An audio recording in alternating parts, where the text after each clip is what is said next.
Did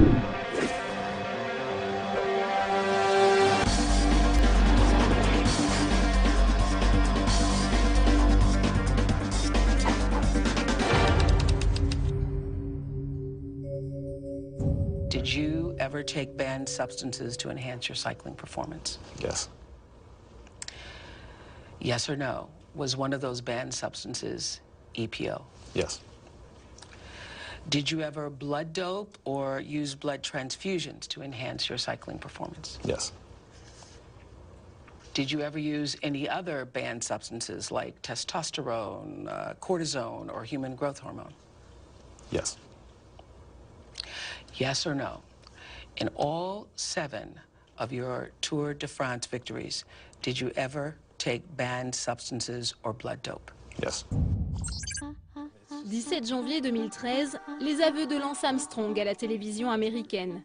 À la face du monde, l'ancien cycliste, 7 fois vainqueur du Tour de France, reconnaît s'être dopé après l'avoir nié pendant des années. Des aveux retentissants, mais aussi un arbre qui cache la forêt. Car pas un jour ne se passe sans que les cas de dopage ne fassent la une des journaux, une pratique qui toucherait tous les sports, professionnels comme amateurs. Pourtant, des lois de prévention et de lutte contre le dopage existent en France, depuis la loi Buffet de 1999, mais sont-elles réellement efficaces ou suffisamment adaptées? Au Sénat, une commission d'enquête voit le jour début mars. Son objectif, rendre plus efficace la lutte antidopage. C'est la volonté de ces sénateurs de contribuer à faire avancer le délicat problème du dopage dans le sport. Et nous utiliserons la totalité des moyens mis à notre disposition pour parvenir à des propositions claires, nettes et précises. Pendant 5 mois, la commission d'enquête va entendre plus de 80 personnes. Je jure de dire toute la vérité, rien que la vérité. Ministres, sportifs, médecins et les sénateurs ne sont pas au bout de leur surprise. Audition après audition, ils vont aller de révélation en révélation. On était soignés. J'ai jamais dit le contraire. Et ça, je l'ai toujours soutenu. On était soignés. Est-ce qu'on était dopés? Moi, je crois que non. Moi, je crois que non.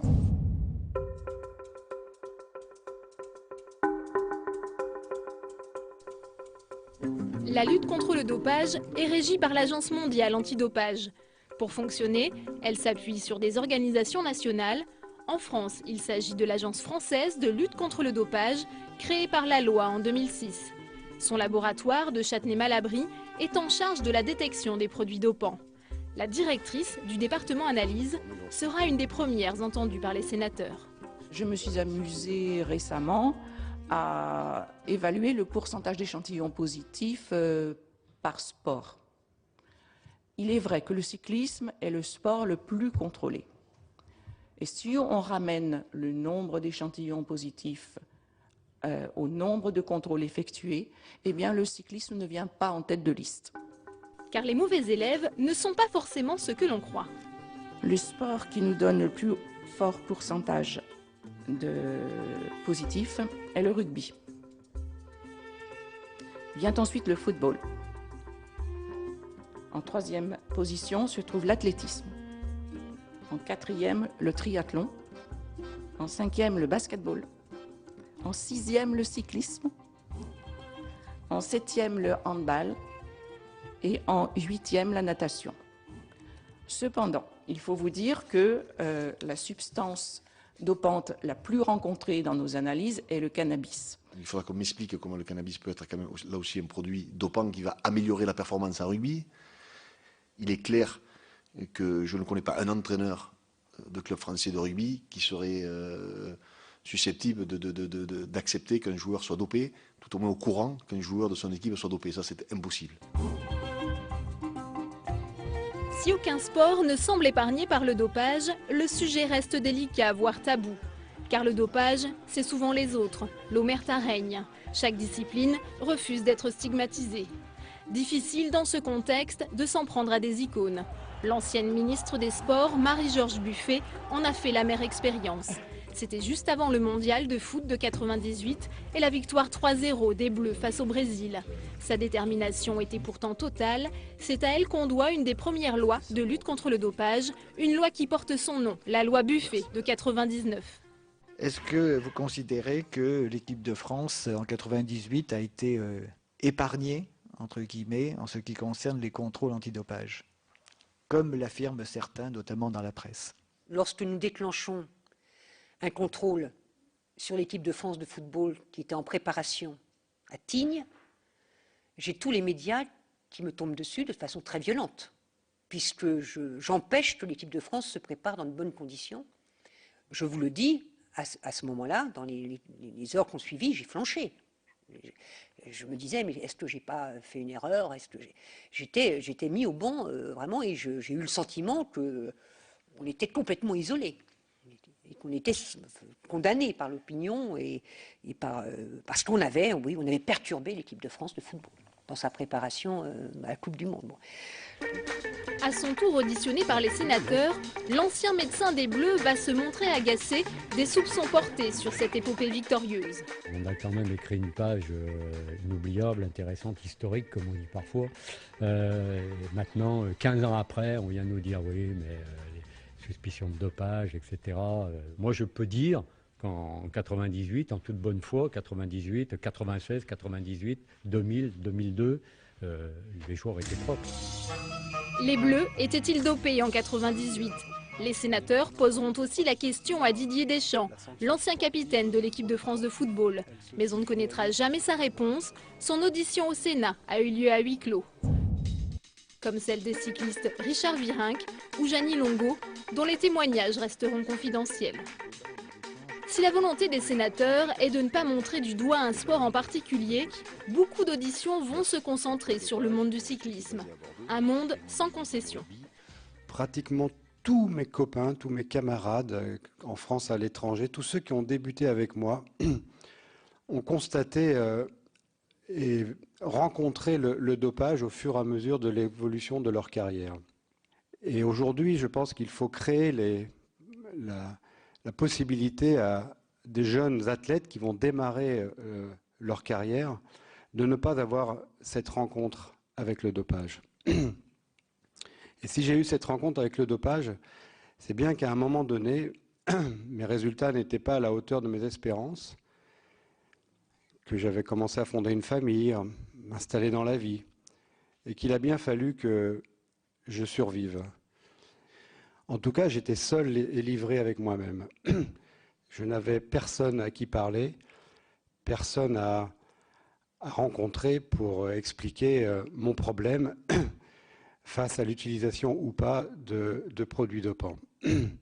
On se retrouve actuellement dans une situation où on veut de la performance, mais en contrepartie, on veut lutter contre le dopage. Et depuis des années, on se rend compte que finalement, l'un et l'autre ne vont pas ensemble. Il arrive un moment où il va peut-être falloir faire un choix. On fait de la prévention depuis des années en disant que le dopage est dangereux pour la santé. On le dit, oui, on le dit. Mais je peux vous garantir que les sportifs n'en sont pas persuadés. C'est vrai que maintenant des nouveaux produits arrivent comme le GW1516, etc., où on affirme que c'est hyper dangereux. Mais en attendant, on n'a pas d'exemple. Tant mieux, hein, je dirais qu'on n'ait pas d'exemple. Et souvent, pour un sportif, finalement, le dopage lui permet un bien-être social et ensuite un bien-être mental. S'attaquer au dopage, c'est un petit peu s'attaquer à la nature de l'homme, déjà pour commencer. Christophe, qui est à côté de moi, peut faire figure de héros de ma génération, puisque moi je suis rentré dans un milieu professionnel dans le cyclisme très jeune. Contrairement à lui, moi dès que j'avais 15 ans, je savais que j'allais me doper. J'avais vu mon frère le faire avant moi, ça n'était que satisfaire une des exigences de ce métier. Forcément, quelqu'un qui est mauvais, s'il doit être confronté à ce milieu, eh ben, il va avoir envie de progresser. Et il va progresser comment? Il va se doper. Dans tous les autres compartiments de la société, on va valoriser ça. Quelqu'un qui trouve des solutions pour progresser. Mais pas dans le sport.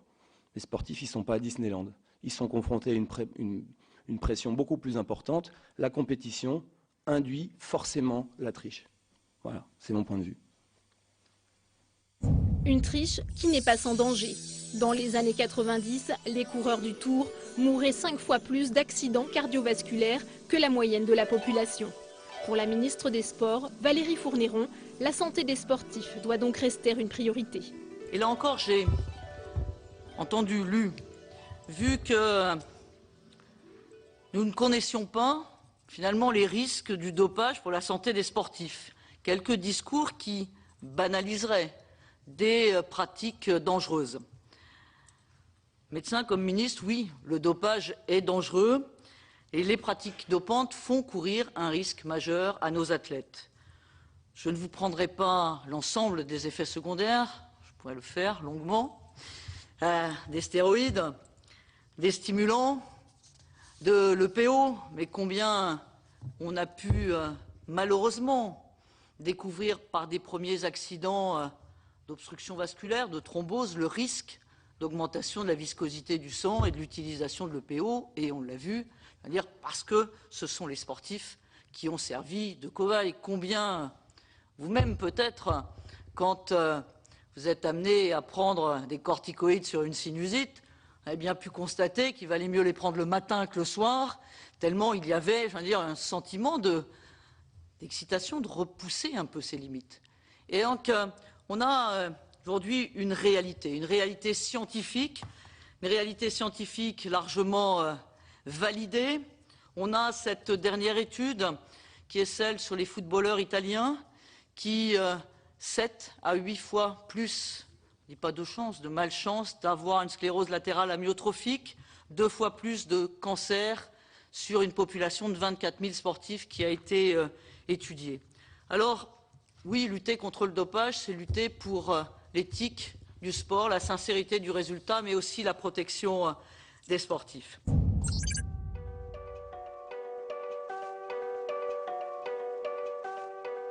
Alors comment améliorer l'efficacité de la lutte contre le dopage? La réponse est peut-être à chercher du côté de l'organisation des contrôles. Car aujourd'hui, la France n'a pas la main sur les compétitions internationales qui se déroulent sur son propre territoire. Il y avait, jusqu'en 1999, des contrôles antidopage qui étaient effectués, prétendument, pendant le tournoi de Roland-Garros. Alors, ils étaient faits à l'initiative de l'ATP. C'était une société suédoise qui effectuait les prélèvements. Et ensuite, les analyses étaient faites dans un laboratoire étranger. Je ne sais plus lequel, mais ce n'était pas le laboratoire national de Châtenay-Malabry. Mais comme par hasard, la première année où les contrôles sont effectués à l'initiative d'une autorité française par des médecins préleveurs français et avec des analyses effectuées au laboratoire de Châtenay-Malabry, on trouve des substances dopantes. Donc ceci, c'était bien l'illustration du fait que quand ce sont les fédérations internationales qui organisent elles-mêmes les contrôles antidopage, il y a de quoi être un petit peu inquiet. C'est l'état du droit aujourd'hui. Autre limite à la lutte contre le dopage, les contrôles sont souvent diligentés par les fédérations et il apparaît difficile de contrôler un sport tout en assurant à la fois sa promotion. Le conflit d'intérêts n'est jamais bien loin. Les sénateurs vont le comprendre avec l'audition de Patrick McQuaid, le patron de l'UCI, la puissante Union cycliste internationale. Nous sommes ceux qui luttons le plus farouchement et le plus fort contre le dopage. Nous avons l'agence la plus développée dans ce domaine et nous dépensons pour cela presque 6 millions d'euros par an. Mais ce que Patrick McQuaid ne dit pas, c'est qu'à plusieurs reprises, l'UCI a bénéficié de dons d'un certain Lance Armstrong. Et en France, les organisateurs jouent-ils un double jeu? Alors il y a des rumeurs qui circulent. Il faudrait poser la question aux gens de chez Amaury Sport Organisation, selon lesquels le groupe Amaury savait qu'il y avait des coureurs qui, dans cette zone, passaient la frontière espagnole. Donc je retire de ces rumeurs, mais je dis que ce ne sont que des rumeurs que vous pouvez peut-être vérifier auprès des intéressés, que les dirigeants du Tour de France sont tout à fait engagés dans la lutte contre le dopage, mais qu'ils savent quand même pas mal de choses de ce qui se passe sur la compétition. Vous ne pourrez pas m'enlever de la tête, je vous parle franchement, que les organisateurs du Tour de France ne savaient pas ce qui se passait. C'est pas possible. Quand on vit quasiment un mois les uns avec les autres, quand on organise un événement, quand on passe de ville en ville, quand on suit des gens, quand on vit quasiment 24 heures sur 24, ce qu'on appelle la caravane du Tour, le Tour de France avec les équipes, etc., c'est pas possible qu'à un moment donné, depuis tant d'années, les organisateurs n'aient pas été au courant de ce qui se passait. C'est pas concevable. Il faudrait pénaliser aussi, pour qu'eux-mêmes fassent régner la loi dans leur compétition, ceux qui organisent les événements. de demander à la personne que nous recevons de bien vouloir dire la vérité, toute la vérité, et de lever la main droite et dire « je le jure ». C'est la tradition dans ces commissions. Je le jure. Je vous en remercie. Nous avons auditionné en particulier un ancien ministre des Sports. Je fais référence à lui puisqu'il a cité justement le Tour de France. Et il nous a affirmé que les organisateurs d'événements étaient forcément au courant des pratiques. Alors, vous êtes aujourd'hui sous serment, monsieur le directeur. Est-ce que vous pouvez affirmer que vous n'avez jamais reçu d'éléments sérieux sur l'usage de produits dopants par certains sportifs ou par certaines équipes? Et si vous les avez reçus, les avez-vous immédiatement transmis aux autorités françaises? Je n'en ai jamais reçu. Nous ne sommes pas jugés partis. Nous ne sommes pas jugés partis. Nous ne faisons pas les règles. Nous n'établissons pas le nombre de contrôles. Nous ne disons pas un tel ou un tel doit être contrôlé. Et le problème, c'est que quand vous voyez ce qui nous arrive, qui a envie que ce soit comme ça ailleurs? Je ne dis pas que le cyclisme n'a jamais triché. Hein. Je répète bien ça, le cyclisme a triché avant les autres, il est allé plus loin que les autres, etc. Mais ça a changé. L'Américain Travis Tigart est à la tête de l'agence antidopage la plus efficace au monde. Son audition va faire sensation au Sénat. Car après avoir fait tomber la sprinteuse américaine Marion Jones dans l'affaire Balco, il est l'auteur du rapport choc qui a entraîné le retrait des 7 titres de Tour de France de Lance Armstrong. Devant les sénateurs, il dresse les grandes lignes de ce que doit être, selon lui, une lutte antidopage efficace. Nous pensons qu'il faut absolument, pour être efficace, avoir des contrôles inopinés en dehors de la saison sportive, avec aussi des tests longitudinaux sur les urines, sur le sang. Il faut tester pour les PO, les MRS, SGH et pour d'autres substances qui ne sont pas sur la liste habituelle. Tout cela doit être fait par une agence indépendante qui n'est pas sponsorisée par le sport. Et pour lui, les méthodes d'investigation doivent aussi évoluer et ne pas seulement reposer sur des éléments analytiques. Dans la décision que vous avez prise concernant Lance Armstrong, vous avez pris une sanction sans preuve scientifique directe, mais à partir d'une multiplication de témoignages qui allaient dans le même sens. Est-ce que vous pensez que ce type de décision va devenir ou doit devenir plus courante, pour ne pas dire la règle? Je pense que c'est déjà courant. Merci beaucoup parce que nous avons eu l'occasion de vous faire tourner sur le grill. Vous avez répondu à tout avec une amabilité qui vous honore. Merci beaucoup pour vos réponses. Et les membres de la commission présents aujourd'hui garderont longtemps le souvenir de cette audition.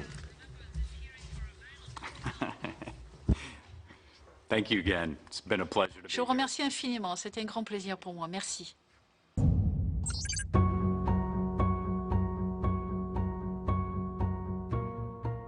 Le 15 mai, la commission d'enquête va connaître un rebondissement avec l'audition de Laurent Jalabert, ancien coureur cycliste et ancien sélectionneur de l'équipe de France.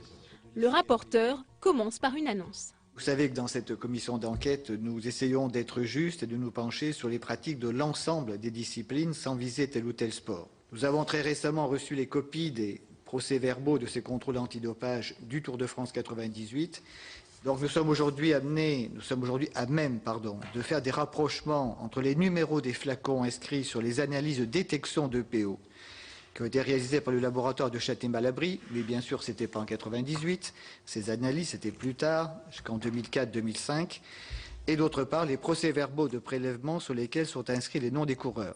Et parmi ces coureurs figure le nom de Jalabert. Ce que je peux vous assurer, c'est qu'à aucun moment je n'ai chercher, par quelque manière que ce soit, à rencontrer des médecins, à rencontrer qui que ce soit pour essayer d'améliorer mes performances. On était soignés. J'ai jamais dit le contraire. Et ça, je l'ai toujours soutenu. On était soignés. Est-ce qu'on était dopés? Moi, je crois que non. Le 25 juin, l'équipe qui a eu accès aux travaux de la commission d'enquête titre « Jalabert rattrapé par son ombre ». Il est accusé d'avoir pris de l'EPO, une substance indétectable en 98. Et il ne serait pas le seul, d'autres grandes figures du cyclisme des années 90 pourraient également être dopées. À la veille du départ du Tour de France, cette révélation fait l'effet d'une bombe. Écoutez, j'ai dit ce que j'avais à dire quand j'ai été auditionné par la commission d'enquête au Sénat. Et je n'ai pas menti. Voilà, j'ai simplement dit que j'ai fait confiance au staff médical des équipes auxquelles j'appartenais. Il ne faut pas oublier qu'il y a des coureurs aussi qui cherchaient de l'aide extérieure, qui faisaient appel à des médecins aux caractéristiques douteuses pour essayer d'avoir des traitements particuliers. Ça n'était pas mon cas. Je crois qu'il s'exprime en toute liberté, en toute responsabilité. C'est pas facile de revenir sur son passé. Je voudrais dire ici que cet emballement médiatique, aucun membre de la commission parlementaire ne l'a souhaité. L'essentiel, il est ailleurs. Vous n'avez pas souhaité, mais permettez-moi, vous regrettez les fuites de votre commission qui ont sans doute alimenté cet article de l'Équipe? Mais je suis intimement convaincu qu'il n'y a pas eu de fuite de la part de membres de la commission parlementaire. Je voudrais rappeler tout simplement que notre rythme de travail, notre calendrier à nous, ça n'est pas obligatoirement le calendrier de tel ou tel événement sportif.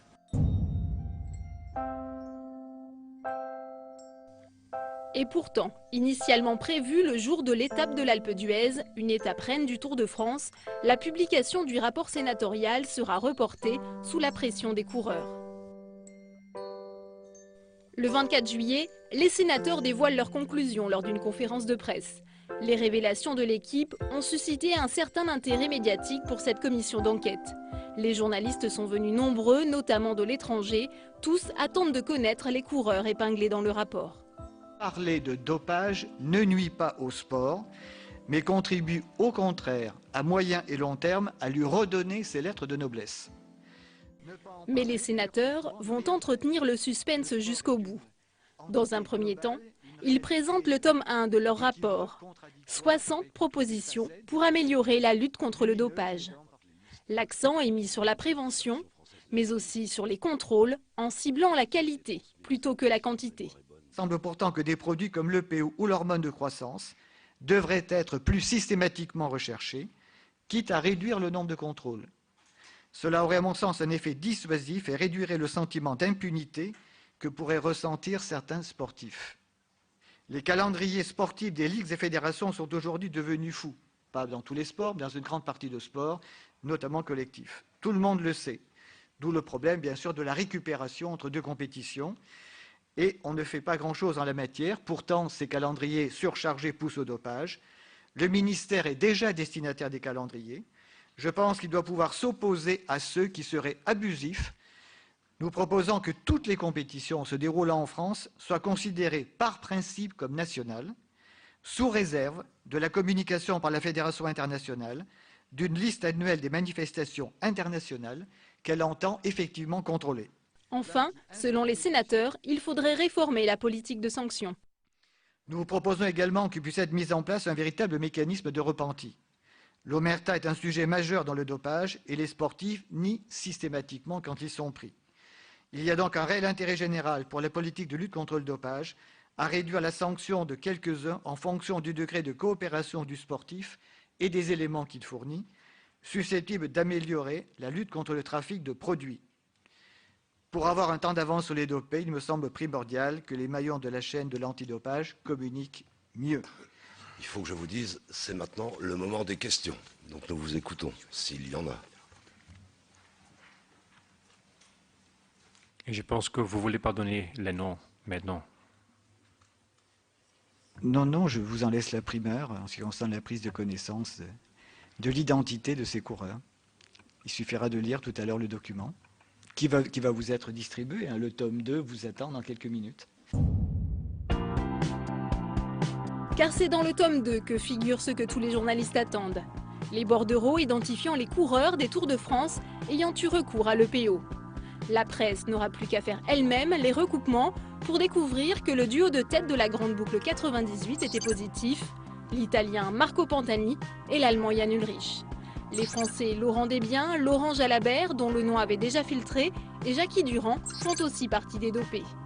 Du bout des lèvres, les sénateurs reconnaîtront avoir eu des pressions pour ne pas publier ces documents, mais pour eux, l'essentiel est ailleurs. Je ne suis pas magistrat, je ne suis pas gendarme, je ne suis pas policier. On verra. Je ne sais pas. Je crois surtout que ce qui est important, c'est la qualité des propositions. 1, elles sont simples. 2, elles sont peu onéreuses. 3, elles sont applicables très rapidement. On se fixe des ambitions en termes d'objectifs. Mieux connaître, mieux contrôler, mieux informer, mieux sanctionner, mieux agir de manière internationale. Donc on raisonne, on fait des propositions à partir d'un certain nombre d'ambitions. Maintenant, je crois qu'il ne faut pas être naïf, il ne faut pas être angélique. Le sport propre à 100%, ça n'est probablement pas pour demain matin. Un projet de loi sur le sport devrait être débattu au Parlement début 2014. Ce texte devrait contenir un chapitre consacré à la lutte antidopage et les sénateurs espèrent voir leurs propositions reprises par le gouvernement.